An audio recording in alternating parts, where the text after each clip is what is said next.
Hello, magandang gabi po sa ating lahat. Ngayon po ay ituturo na naman natin sa inyo ang dalawang paraan para tayo ay laging swertihin sa buhay at sa pananalapi. Ano ba ang ating gagawin upang tayo ay swiswertihin sa ating buhay at sa pananalapi? Ito po ay dalawang paraan. Ang una po ay ang cinnamon powder. Ang cinnamon powder ay kilala na isa rin sa pangunahing ginagamit sa anumang uri ng mahika, maping sa gayuma, sa love spell, at maging sa pampaswerte ay ginagamit ang cinnamon stick or powder. Una po, ang cinnamon stick ay kilala, yun nga. Magsabit lamang ng 3 piraso ng cinnamon stick sa inyong front door at talian ninyo ito ng pulang sinulid, pulang ribbon or pulang tela. Isabit ito sa inyong mga front door upang mapigilan ang anumang negatibong entity na papasok sa inyong tahanan. Kasi nasa front door nyo siya, kaya hinaharang nito ang mga negative entity na papasok sa loob ng inyong tahanan.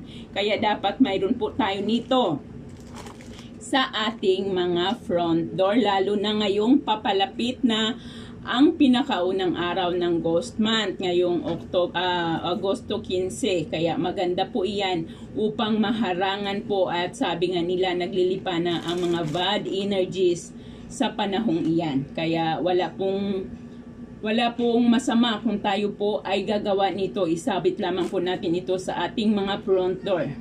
3 pong cinnamon stick isabit po sa ating front door.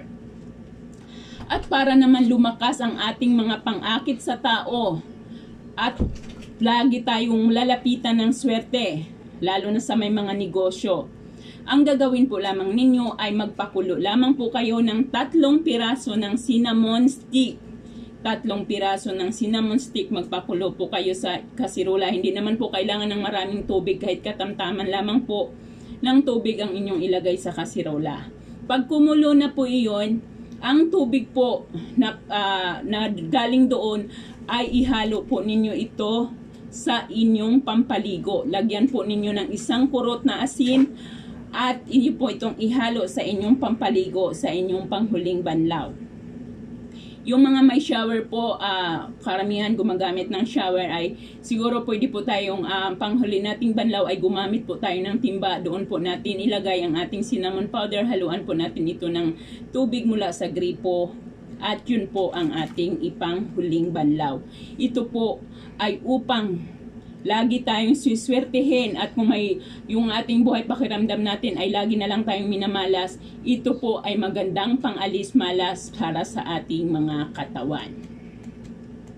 Para naman sa iyong mga wallet or pitaka, para po laging may laman, kumbaga laging pulido, laging paldo, laging paldo ang ating mga wallet. Kumbaga ang pera ay laging maaakit sa ating mga pitaka, laging maaakit na pumasok sa ating mga pitaka ang pera, ay gagawin naman natin ito.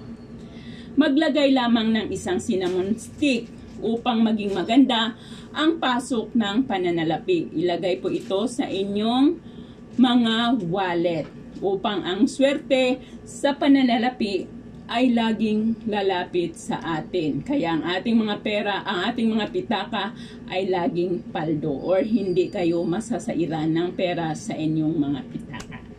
Ayan po ang isa na namang pampaswerte na ating naibabahagi sa inyo. Sana po ay makatulong ito para kahit papaano ay gumaan ang takbo ng ating pamumuhay. Magandang gabi po sa ating lahat.